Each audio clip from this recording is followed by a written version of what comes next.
Well, hi, folks. My name's Nate Rule.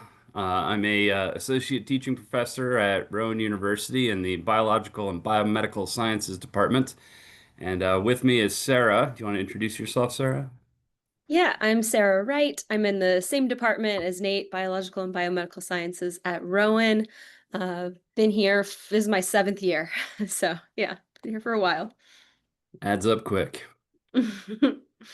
So we're going to talk to you today about some stuff we've been working on with transitioning our ecology course, which was created with 4DEE a couple of years back, into an online course, which is also integrated with 4DEE, and what we've been doing to go about doing that. So we'll start off with a little orientation to Rowan and our curricular structure. And then for those of you that are in the audience that might not know anything about 4DEE, we'll introduce you to that and talk about how we use it. And then lastly, Sarah's going to talk to you about exactly what we do in our online course. Um, so like we have a slide deck here and we can do this as a talk if you guys want to, but I think Sarah and I both thought it would be fun if folks have a question or want to talk about something as we go through, feel free to, unmute and interject yourself. hmm We'd be happy to stop and talk along the way if there's something that we didn't talk about enough or that you want to talk about more. Um, Or if there's a question in the chat box or something, I can monitor while Nate is talking, and then yeah. when I start, he can monitor and we can help interrupt if that's what you like. Sounds good. So a little bit about Rowan. We're growing at a breakneck speed. We're the fastest growing university in the Northeast, and we're the fastest growing in the country. Um, and that equates to doubling our enrollment since 2012. So, Sarah's been with us for 7 years, I think you said. I've been with us since 2012. So we've doubled our enrollment in the time that I've been at Rowan. Um, and our growth is, you know, going so quickly that we're rapidly approaching Carnegie classification of R1, and we have multiple medical schools, and we have a brand new nursing program and a brand new veterinary school that is just started up this past year, took their first class in. Um, so there's a lot of buzz around Rowan right now, and in particular for us, because medical schools, nursing, veterinary, that's all biomedical, and we are in the biological and biomedical department. So we're seeing a lot of that growth and having to deal with a lot of that growth. So our curricular structure in the biology department is composed of a four-course sequence. This is kind of the old sequence right now. We have a new sequence that's coming out a year or two. Um, Introduction to Ecology or an ecology course of some version is going to be one of those four courses in the future, and it is currently. And so we're kind of planning right now for scaling up. As of at the moment, so right now, we're doing about 250 students a year through this course across about 10 sections, 10 or 11 sections of the course. They're all small class size courses. And we have the students on hand already, and we're increasing the number of majors that have to take this class. And so next fall, we're thinking we're going to have at least 350 students per year coming through the course that are already on campus, and it could very well be double that, or even more, depending on how things go, rolling this out into an online course. So there's the possibility that there could be a lot of students taking the online version of this course, and we have an online only major coming up, and so there's a lot of stuff feeding into a lot of students and potential pathways feeding through this class. So a lot of people are taking it. A few years back, we initially redesigned this class kind of in the face of COVID and used 4DEE to guide us in that. And before using 4DEE, we kind of had to get ourselves sorted out and organized. And we have a course coordinator structure that's guiding how we have all of our multi-section courses have a course coordinator that guides the instructors on what should be taught and maybe a little bit on how to teach it if it's a less experienced person, and is really the point of contact for all issues related to the course. And so that's what I've been doing for many years now, is serving as that course coordinator. And in that role, I lead a committee of my peers at Rowan who have some ecology background, and we are the subcommittee that is in charge of this class. Um, so we're meeting again, and we're redeveloping the course again right now, and all sorts of new and exciting things are coming down the pike right now because we've got this new curricular design at Rowan. And so what we're talking about you today with you today is stuff that we have done over the past few years and then kind of revisited recently, and we're going to revisit it again coming up this summer. So it's a lot of change is happening. So a little overview of 4DEE. It's an educational framework from the Ecological Society of America, and it's composed of these four areas or dimensions that are related to ecology. It's kind of conceptualized that way. So there's the concepts that are ecological in nature. There's the practices of an ecologist. There's human environment interactions. That includes both the abiotic environment and other species. So it can be a little confusing there, but it's humans versus everything else out there, abiotic and biotic. And then lastly, cross-cutting themes, which are things that link all of these, all the biological disciplines together, or even broader than that, that link biology to physics, and chemistry, and business, whatever it is, broader things. So that's what the 4DE is. And when it first came along a few years back, it was really intended as a way to unify and articulate how to design course materials.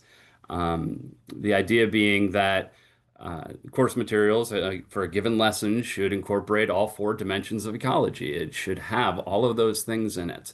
And it was also, when it was originally created, it was thought that it would help promote ecological literacy, um, which is a key part of sustainability. So achieving sustainability requires people out there to have greater ecological literacy and understand how the world works and how humans are interacting with it, basically. Subsequently, though, 4DE has been used in a lot of different areas, including curricular design, which is what we're talking about in here. Um, but yeah, lots of other things that it's been used for. Are we doing okay? Any questions so far? Okay. So one of the things we did in after we got ourselves organized was we made this course alignment. And I know it's too small to read right now, and that's intended really. And now's not the time to get ourselves buried in this course alignment. But what we did was we kind of categorized all the things that we want our students to know, and we thought about, are those, ecological concepts, practices, human environment interactions, are they cross-cutting themes? How does that, how do we integrated 4DE into it, and 4DE was kind of a guiding beacon for what this class should cover, kind of the holistic view of what ecology is. And I don't know, for me, it's covering up the stuff on the right here with a pile of faces, but on the left side of the alignment, it's very ecology focused. Some of that is, most of its concepts and human environment interactions, a little bit of cross-cutting themes related to ecology, and but not a ton of practices in there. And then to the right of our alignment is what we call transferable skills. And we've kind of deviated a little bit away from 4DE in that context. We really try to present ecological science as a core part of biology.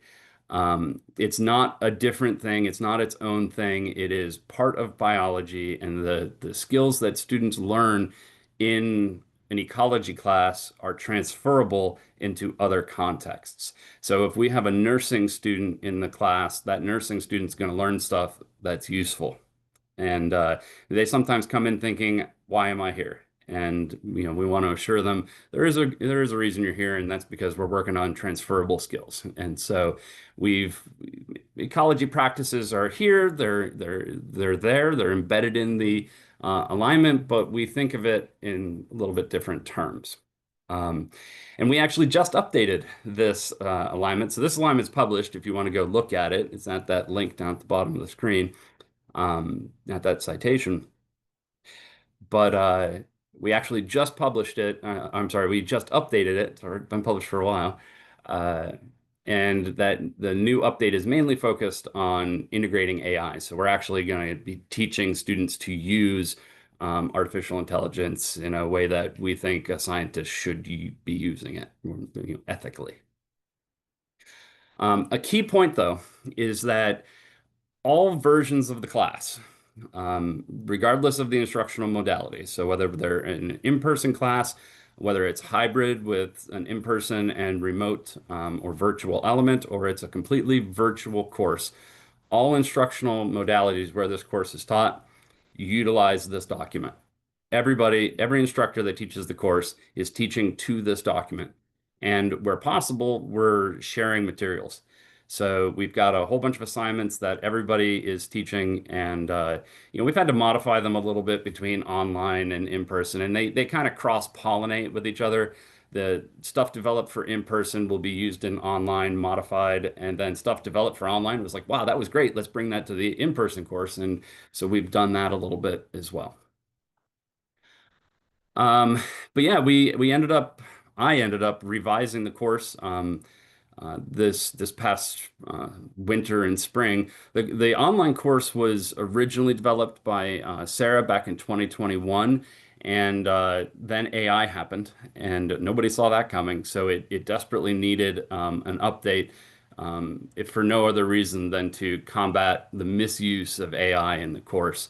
And so we kind of approached fixing that Band-Aid, kind of putting a Band-Aid on it with a downweighting of exams and an upweighting of authentic assessments.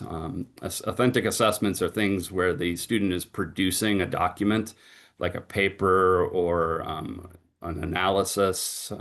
They're filling out an Excel sheet. They're demonstrating skills in using Excel, and giving them feedback on that. So rather than having kind of automated grading things, quizzes and exams, we've kind of downweighted that and upweighted the authentic assessments. We also got away from short answer questions on the exam. It's all, well, for the most part, it's multiple choice right now. And there's another thing we did that I don't even think I've talked to Sara about is with the exams, there's some questions on there that are kind of focused on unexpected results from the course. And so if you copy and paste that question into AI, you're going to get the wrong answer. It's a little bit of a trap. And if a student knows what they were doing in the course and was paying attention, then they're just fine. It's not a hard question, but it's a question that AI will get wrong without additional context. Uh, so that's one thing, is trying to combat the AI misuse. And then we also we knew that we were going to have more sections of this online. And so there's more automation in there for exam and grading. And that's kind of a trade-off with the authentic assessment. We had to have more automation if you're going to have more authentic assessment. And also trying to, pen the instructor in a little bit and give them some guidance, give them rubrics. We have no idea who's going to be teaching this class. It's going to be people brought in from the outside that don't know anything about how we've developed the course, and so we want to give them the information they need to be successful and to teach the course the way the department wants it taught. And so we kind of focused on that. And then the last thing was to improve the quality of some of the student work. As you're going to hear about today, we have this unifying cure, a course-based undergraduate research experience that runs through the entire course.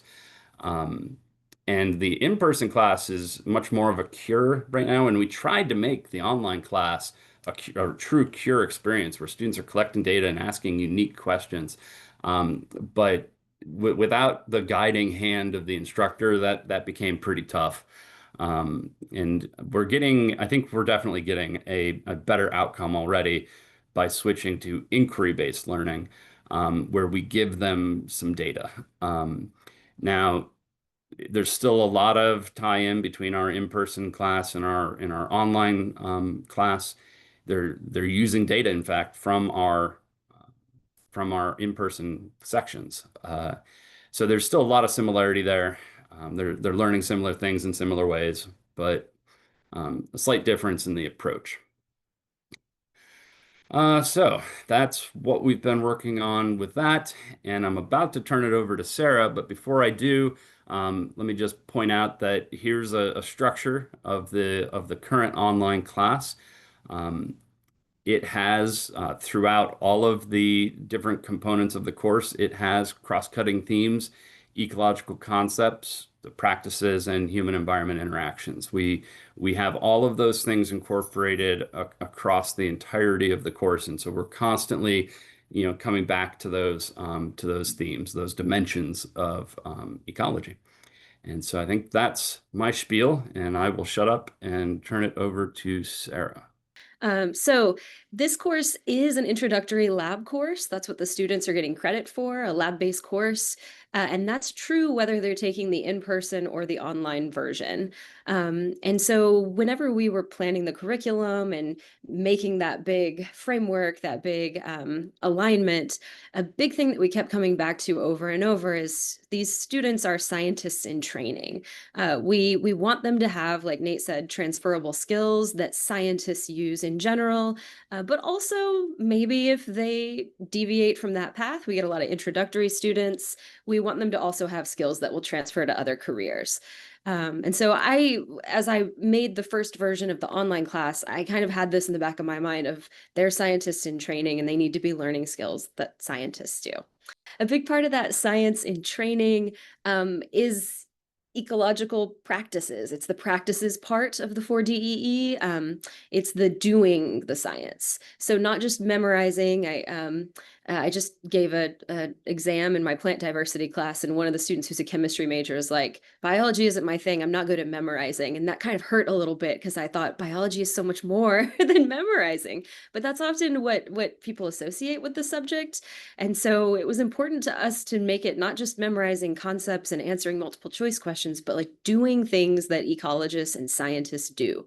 So what I'm highlighting here are the three major units of the course, and in particular, the ecological practices. And I think no matter what level you're teaching, what type of science you're teaching, these are things that sort of transfer. So in the first unit, a lot of it was focused on literature and design, kind of thinking about how can we learn from the literature to understand experimental design? How can we find literature that's relevant for a topic? How do we properly cite that literature, paraphrase, all those kinds of pieces? Um, and then again the design element. So early stages of doing science, I guess, of doing an experiment. In unit 2, we switch and we do a lot of modeling and quantitative thinking. There's quantitative thinking all throughout the course, but we really hit it hard in unit 2. And that involves playing with data. I'll talk more about that, but giving them data sets, having them do things in Excel, even though, we would like them to know how to do analysis in programs that are not Excel. We also know that Excel is going to get used in pretty much every career for their whole life, probably. My husband's a social worker and he uses Excel. So we put Excel in a lot of these introductory level things to help them be comfortable manipulating data. And then I'll talk more about the modeling component as well. And then the unit 3 is kind of bringing everything together, and we want students to practice communicating with each other, presenting some of their work to each other, and having conversations about it. So again, these are all practices that ecologists do, but I think all the words I have highlighted are not necessarily specific to ecology. They are transferable. And then flipping over to the end of that, sort of highlighted in two different colors, the human environment interactions, foci, or the focal points. There's lots and lots of little examples all throughout the course of how humans interact with the environment and affect the environment, whether it be abiotic or biotic, like Nate said. But we also wanted to have some big topics and some a kind of a case study that kind of threads through the entire course so that we can tie lots of topics to that same case study and develop kind of a depth of understanding with that. And so on the left and in blue, I have that case study in white clover. It's not a coincidence that we picked this plant. This is the plant that I studied for my PhD research. So that's part of why we chose to work with this plant. Part of why it's relevant for this human environment interactions piece is that this plant is globally distributed because people took it all over the world. It has adapted really quickly, and especially in recent years, it has adapted to urban environments. It's one of a small number of species that is studied specifically in an urban context. And so we're in southern New Jersey. We're out kind of in a uh, suburban rural area, but we're 30 minutes from Philadelphia. And we have students that commute from North Jersey, from Philly, from all over. And so this kind of gradient from rural to urban is very familiar to them. This plant has a really good example of a polymorphic chemical defense, and that's related to the evolution, but you can also tie it into the cell biology and the genetics, and you can bring all of these other pieces of biology into this example, which are classes our students have already taken when they reach our ecology class. So we use it to make connections to prior topics. We use it to force even the ecology students to go outside and interact with an actual organism. So it's a very common and easy to identify plant. We use it in a semester-long writing assignment that I'll talk about, but it's really easy for them to generate a lot of inquiry-based hypotheses. And the in-person sections, like Nate mentioned, are doing a CURE, a course-based undergraduate research experience. And so they're actually collecting a lot of data on this plant, and then we can use that data and give some of it to our online students for them to then practice their data analysis and other things. So that's a common thread throughout the whole class. It's present in every aspect of the class and all of the units. And yeah, the other thing that we wanted to do was give lots of examples, maybe not all throughout the class, but regularly revisit examples of sustainability challenges and solutions that are related to these human environment interactions. And so I sort of intentionally think of this as challenges and solutions because sometimes I feel like whenever we present topics like climate change and biodiversity loss and habitat, you know, land use change and stuff like that, habitat loss, sometimes I feel like it's just a bunch of negatives and the students come away feeling like, well, we've just messed everything up. What are we supposed to do? So kind of sort of intentionally try to bring in solutions, and these are specific to ecology. So talking to them about global monitoring, about working together as a worldwide body of science to monitor some of these systems, to collect data, to model that data so we can make predictions. So, it's not just the challenges, but also some of those solutions.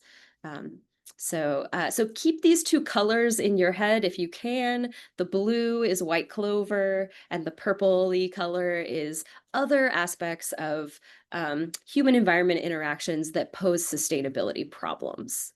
All right, so we do have a semester-long writing assignment. This is sort of the replacement for the course-based undergraduate research experience that we have in the in-person version. Not really a replacement, it's similar to what they do, but not exactly the same. The idea here is that students are working on an inquiry-based project, but this assignment is broken up into parts that they complete at different points of the course and get feedback and do revisions in between. And so we scaffold it in this way to well, hopefully maybe reduce some of the AI stuff, but also to force them to revisit and revise their work after they've gotten more feedback and maybe learned a little bit more. So the first part of this goes along with our first unit, which is based on literature searching. They're writing an introduction, they're finding sources, they're paraphrasing sources, and they're writing citations. They get feedback on that. And then once they have feedback on that, they propose what their next steps are going to be. So they add basically a hypothesis to the end of their introduction. Maybe they revise it a little bit, and then they also write a method section. How would they go about tackling this? And so this is where they're given a White Clover data set that was collected by face-to-face students. And this whole slide has a lot of blue on it because this is all White Clover based. They're all writing about White Clover. We also like to think that giving them that data set is kind of sustainable for us as instructors because it keeps the class interesting and kind of different every semester. Because what we do is we take that big data set and we subset it. We give different semesters different versions of the data set so that they are never really fully replicating what a previous semester did. So they propose their next steps. They get some feedback on that hypothesis, on their methods to address that, and then they actually do some data analysis. So part 3 is happening in our second unit where we're focused on data, and they're using Excel and they're doing hypothesis testing, and again using data that we gave them. Then once they get feedback on that, sometimes they do it right, sometimes they don't. Once they get feedback on that, they write discussions and a conclusion. And then lastly, we have a presentation piece. And so because this is an online class, the way that we actually do the presentation is the students make a poster and they record a video of themselves explaining the poster, and we put it in a discussion board on our learning management system. So it's almost like a mini poster session, and they get to see what all the other students have been working on, and they get to practice communication in multiple formats. They've already done this writing assignment, now they're making a poster and they're talking about their science. So this again is largely transferable to other disciplines, but forces them to interact with that case study organism and do things that scientists do and communicate in a variety of ways. So that's one major piece. And then Nate's going to advance again. The other two things that I'm going to talk about are DQs and assignments. These are things that maybe are obvious to everyone, but are required when we make an online class at Rowan. We have to do DQs, which are discussion board questions, and students have to interact with each other through these DQs. There's like an interactivity component that is required. So, in my experience, when I had taught other online classes or taken online classes, I often felt like the questions were kind of boring or they only had one or two answers and it would get really repetitive. And that is even worse when you're teaching. So I tried really hard to make these generate lots of different responses and not just be one easy question and kind of a blow off assignment. And the themes for all of these are making connections, building community, and sharing observations. And so in the first unit, these are some of the examples of the DQs. They have an introduction that they do where they introduce themselves, but they also read about white clover and talk about things that they thought were interesting. They have a Clover Connections DQ where they read literature that's based in cell biology and genetics, some of their previous classes, and they make connections to those courses that they've taken. So you get this nice, basically review of remember all these other things that you've learned before this class. We have one that is focused more on sustainability solutions. So they learn about national and global collaborations and research networks, things like NEON in the United States or Forest Geo, this global forest monitoring program that exists. And then one that I want to highlight, and Nate, I think you have to click next for this to actually like be highlighted, is the profile and ecologist. So this was something that we came up with to try and make students feel like you are part of this community, you are a scientist in training, learn about what other scientists do and what their lives are like. So with this one, we see this as being another sustainable practice because the students actually have to start with a recent press release and find something from an ecology journal that they think sounds interesting. And then once they find that, they actually do a deep dive on the researchers, not on the actual study. And so you basically get this discussion board where each student is profiling a different scientist and talking about where they live and what they do and keywords in their research and where they do these deep dives and look at their CVs and their research portals and basically learn what was the path, the career path that made that ecologist who they are. And this was really powerful in my experience teaching the online class because students will literally find themselves in all of these examples of ecologists. So that one, it also changes every semester, so that's nice. In Unit 2, we're focused more on the quantitative stuff. So we have a general discussion board about what is a model in science.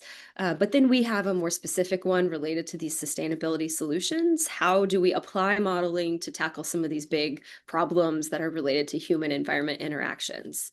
And then the blue one I'm highlighting is a clover hunt, show, and tell, where even though they're online, they have to go out and they have to find clover and identify it.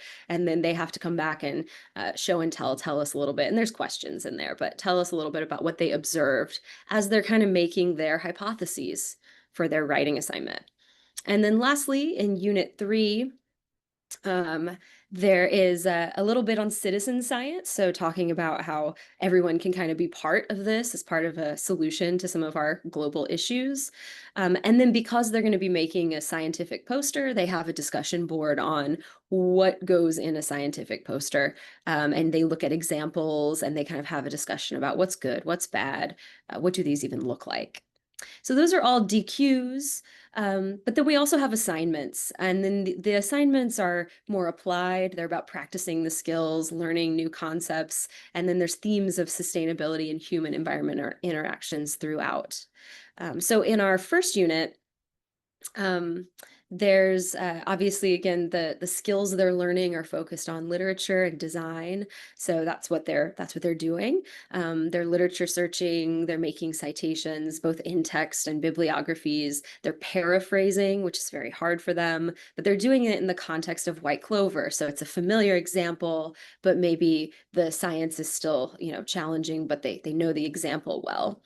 Little bit on experimental design, and then of course we have to have these exams that Nate talked about, so they get a multiple choice exam as well. The literature searching is another example of something that we think is sort of sustainable. It's regenerative in a pedagogical way. It's not the same every semester, which is like the hard part about these online classes is they feel like they're just always the same. So with the literature searching, they actually start with a news article, and it has to be a recently published news article about climate change. There are plenty of those. So sometimes there's a little bit of a theme within a semester, but it changes every semester. And so with that, they start with a news article, but then they immediately have to go and find the actual scientific paper that underlies whatever that article is talking about. So it's focused on citation, but it starts with maybe something they would experience when they're scrolling through their Instagram or TikTok feed. Unit 2 is, again, we're transitioning into quantitative thinking. And so they're looking at figures, they're interpreting figures, and importantly, they're writing figure legends. They're learning how to explain a figure. They do a lot in Excel. So I have a few things here in bullets with Excel written next to them. They have their second part of the writing, second and third part of the writing assignment. And then I'm highlighting in purple that population growth assignment. So this again is sort of tied to some of these sustainability challenges. And in that assignment, they do some Excel manipulations, but they also learn about COVID. They learn about modeling the spread of a disease. They listen to a podcast about that, and they learn how the basic models for population growth can be extended and applied to some of these real world problems like disease spread. And then lastly, I think I'm talking too much, but I don't have that much left. Lastly, they wrap up their writing assignment. And again, we have that research symposium, which is scientific posters with video recorded presentations. Because even though it's online, we want it to feel human and we want the students to really feel like they're interacting with each other and with their professor. So again, everything I'm highlighting here is concept-based, transferable skills-based. But of course, there are pre-recorded lectures they have to watch that are content-based. The exams are very concept-based. And then there's also like supplemental videos related to white clover so that they're getting information about that kind of all throughout the course. So we make them do a lot, but they're getting I think 4 credit hours. They're getting credit for a lab course, and they are scientists in training, and so we expect a lot of our future scientists. So I think that's all I have, and I don't know if Nate wants to jump in and wrap us up. Yes, I mean, the last slide we have for you is just an acknowledgement slide to thank everybody that's helped us along the way with this, including the Ecological Society of America for giving us this platform today to talk to you folks. We're happy to talk more about our process in the early stages, about any of the specific materials we discussed. But this is, like Nate said at the beginning, we're now in another phase of revisions. We're incorporating AI into the course. Um, for in-person sections, we're looking at, you know, other labs that we might sort of swap in for current labs. So it's a project that never stops. In thinking about the online class, we wanted it to have a lot of overlap and similarities with the in-person class. And this Clover project, using white clover as a study organism was really resonated with us because it's everywhere. Wherever your student is, anywhere in the world, really, unless they're in Greenland or something, Yeah. is they're going to have access to white clover. They're going to be able to find it. And so it's truly a global species at this point. And so we were comfortable picking that as a focal species because regardless of where the online class went, where our students were, they could go do this. It doesn't just have to be in the US, not even just North America, it can be anywhere.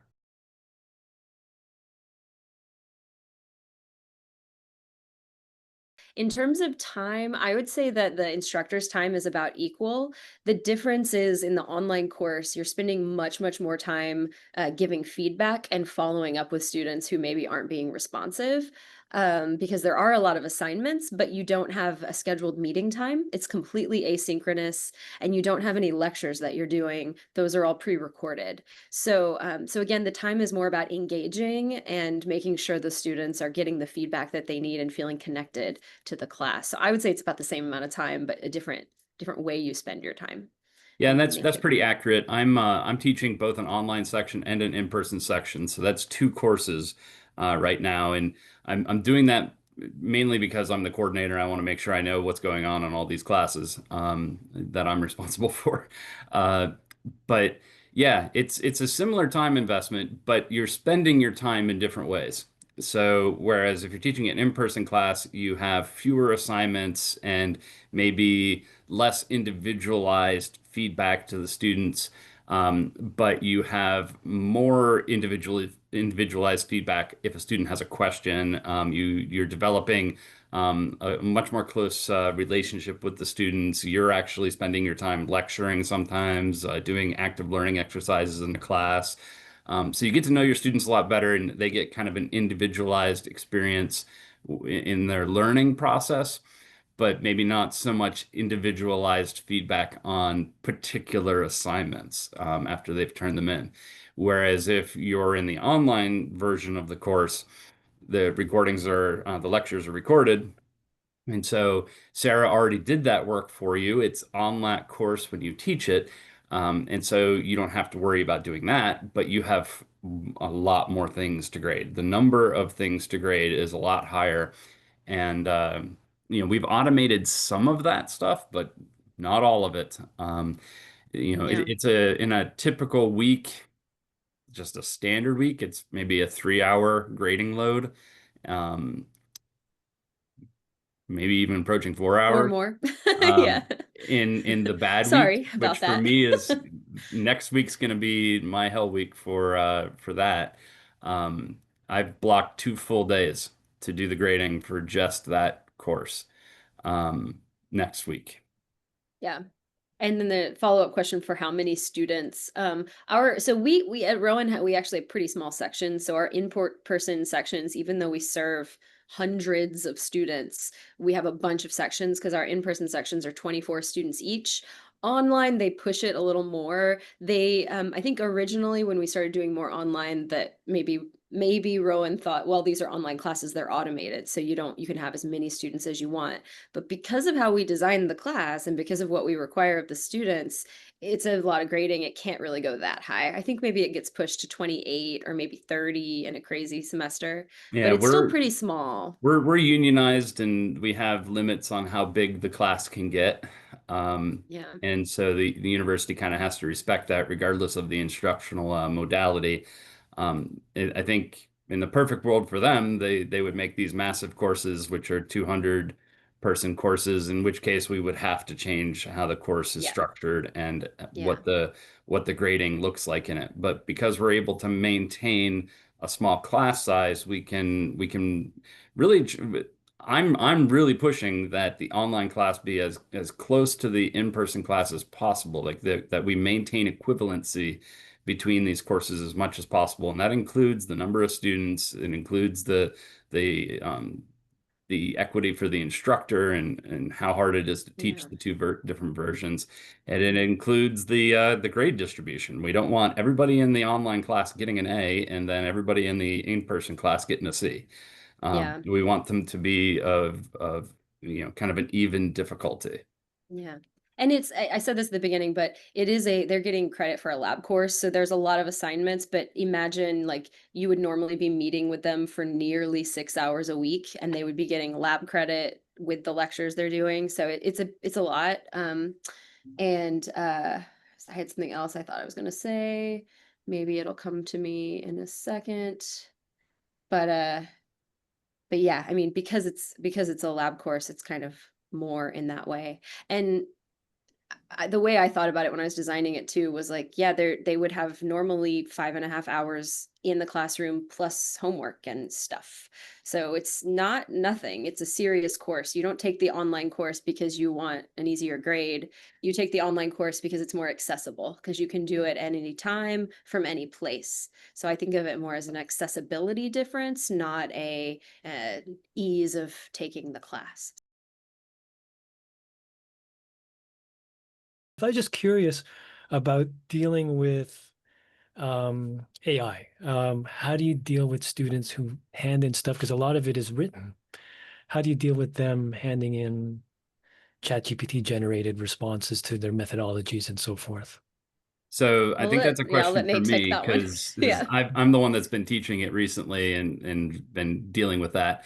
Um, some things, some of the assignments, they could use AI and kind of get by on it. And I don't think there's any such thing as an accurate AI detector nowadays. So they're just getting away with it. Yeah. But they are, they reach a point in the semester where that's not going to work anymore. Like the first couple of assignments, sometimes I see them copy pasting and stuff with a lot of like bolding and underlining and like the way that ChatGPT presents stuff in an organized way, they're just copy pasting that into their assignment. And I know what they're up to, and I can kind of say, look, remember, you're only cheating yourself. But when we get later in the course, we're asking them questions, but we're also asking them for evidence.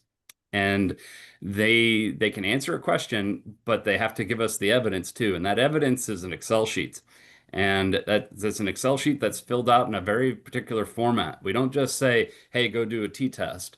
We say, here's a Excel sheet template and follow the directions and fill out the Excel sheet template. AI doesn't like to do that. AI does not do that, I should say. At least I have not seen AI be able to do that yet. I want to say Um, yet maybe, but for where now. where students, I can tell when students try to do that and I get gobbledygook back that fails our rubric and they get a low grade because they may have gotten the correct answer in the end, but often they don't. But they have not done what we asked them to do, and they don't meet the bar of our grading rubrics when they try to do that. Another thing is with the big project, the kind of semester long 5-step project, that's not a task that a Gen AI can do right now. Gen AI can do portions of that, but it can't do all of it. That's a to do that is a task for multiple different AI systems tied together into what they call agentic AI. And so we might be going that direction. Yeah, I'm sure we are actually going that direction, but at the moment, AI can't do all that as well as a human can. And the way that we've structured assignments and the evidence that we require to students to give us in particular formats really defeats their intended use of AI because it won't follow those formats faithfully.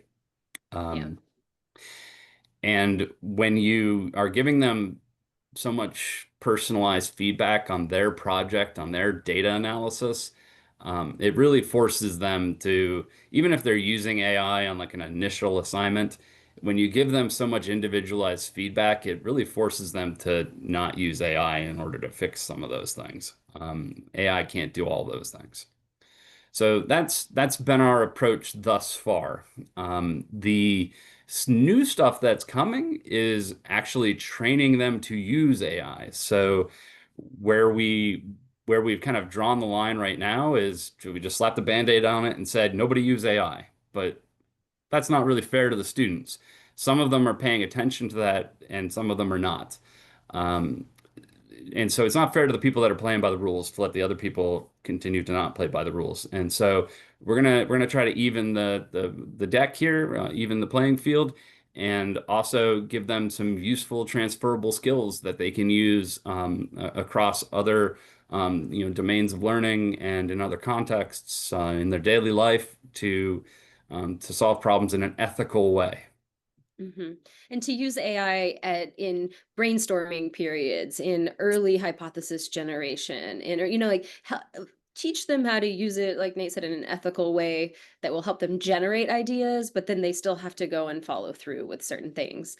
And I'll kind of echo what Nate said. Sometimes I go back and forth about the nitpicky details, but yeah, we give them these Excel templates that with instructions that tell them what to do, and they have to produce that and then read and submit that. When we ask them to do bibliographies, we ask them to cite things in a very particular way. Sometimes when I'm talking to students, I'm like, I know this is really picky, but every journal that you might publish in has their own set of rules of how you need to. So even if they're getting AI to help, or quite honestly, if they're using something like an EndNote or something that they know how to use that's going to help them generate a bibliography, there's still going to have to be a little bit of paying attention to detail and cleaning it up. And yeah, and I part of me is like, they're still kind of doing the work. They may be taking slightly different approaches. Some may be writing citations from scratch. Some may be using something to generate it and then fixing it. But if they're achieving kind of the end goal and following the format we're asking, then I'm kind of okay with that. I guess I There's would also something. say, like, in person, they're using AI too. It's not just an online issue. But sorry, Nate. Yeah, and I totally agree. The in-person students are trying to use it too. And I think it's important to recognize that there's some tasks that, AI is doing for them that, a web search used to do. Um, we used to, Google used to be in the business of connecting you with other sources of information, and now they're in the business of providing that information. So that's a new distinction. But as far as like the user interface, like the reason that you do a Google search and the task you're trying to complete is the same. You are still doing a Google search to try to answer a question. And so like we're making an assignment right now where students are looking up words they don't know from an introduction. And so we prompt them to use our enterprise safe versions of Gen AI um, to do that task, to look up what a word means in a ecological context. What is a cline? Um, and so, that's just an example of how we're actually training them now in using it. Yeah. It's tricky because we want them to think, like, that's the goal. We want them to think like scientists, but we would be doing them a disservice if we just said AI is never allowed for anything, because it's going to be part of their lives and our lives. Which is the So knee-jerk yeah. reaction right now. Like before we really knew what we were gonna do, it was okay, nobody use it while we figure it Yeah. out. Hmm. But we're currently figuring it out. And they'll still cheat. They've always been cheating, because there've always been students cheating forever. It's just different ways of doing it. So, yeah.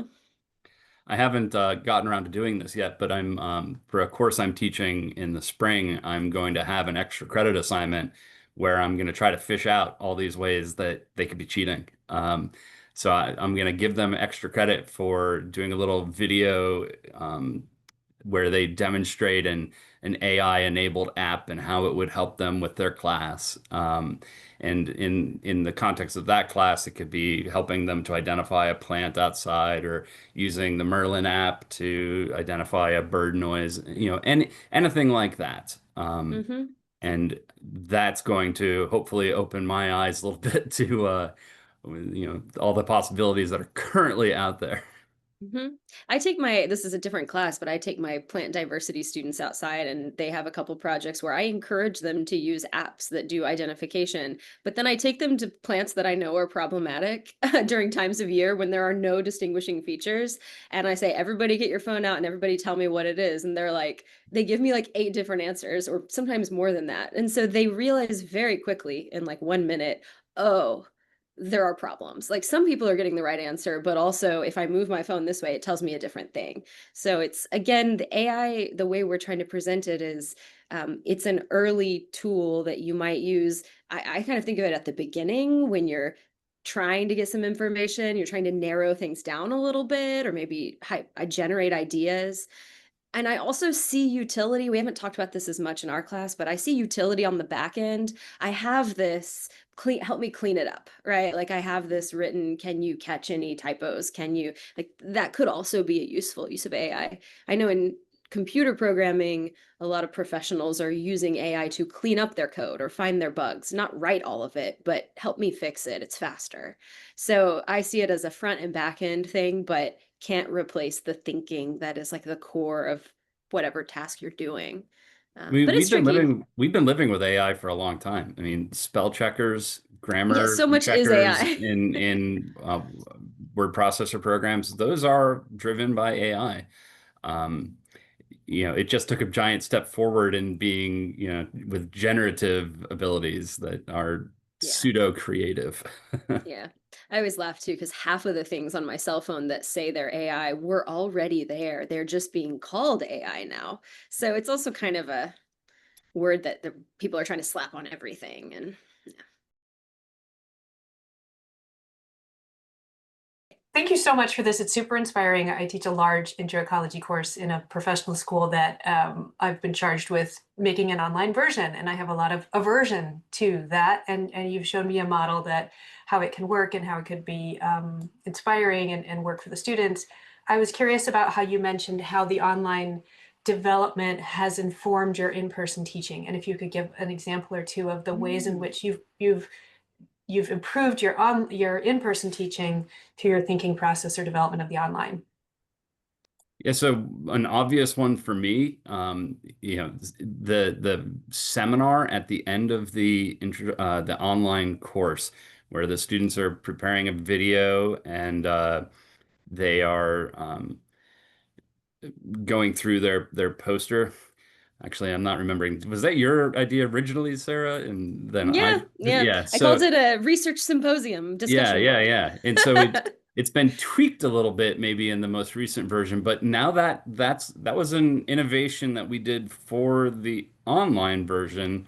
Kind of been thinking how are we going to do presentations? Because that's a big part of communicating science in the online course, and we like it a lot. And so it's coming to the in-person version of the course probably next semester in my section because I'm going to pilot some new stuff. And it's already in my climate change class.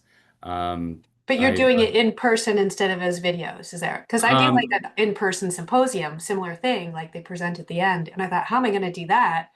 Like these videos feel like they're excited to share it, even though Yeah, there's someone in so front of in them. my in-person class, the way I've done it is to make it a group assignment and have Same. the students in class working together to kind of prepare their video, and then they're posting their video virtually into our LMS system, so into Canvas. For the introduction to ecology course, we've talked about a couple different ways to do this. One idea was to have the video kind of pre-made and put it on the web in kind of a very similar version.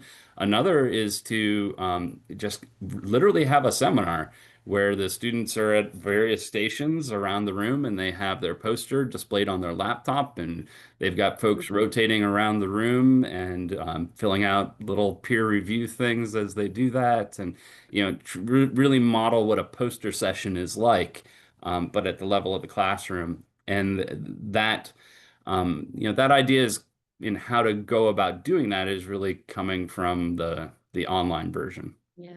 And it was something I started doing during, I know we're kind of short on time now, but something I started doing during the pandemic was having students make their own videos and then watch each other's videos. They're really good at that, by the way. They're fine with making videos.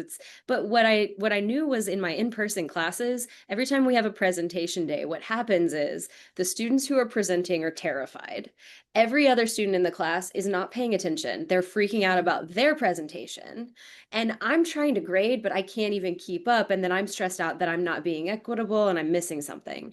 So what I do in my other class, one of my other classes, my plant class, is they have to all make a 3-minute video, and then we sit together in the class and we watch the video. And you can also make it interactive and have like a live chat going on where they're like chatting with each other and commenting on different people's videos, and then I can go watch those as many times as I want or pause if I need to do feedback. So I call them showcases often, like everybody make your video and then we're going to come together and have a showcase of what we've learned. But I think it removes a lot of the stress for like everyone. Pro tip also, don't try to upload a video file to your learning management system. Put it in your Google Drive, share it, and then post a link in the discussion board. So the students are not actually like loading up we use Canvas. They're not loading that up with video files, which is like insane. I'll always get a message from a student saying, my thing won't load. And I'm like, read the instructions. You're not supposed to do that. But yeah. So anyway, I think we're at 2:01, so I don't know if we have a time limit, but these are great questions, and thank you for engaging with us.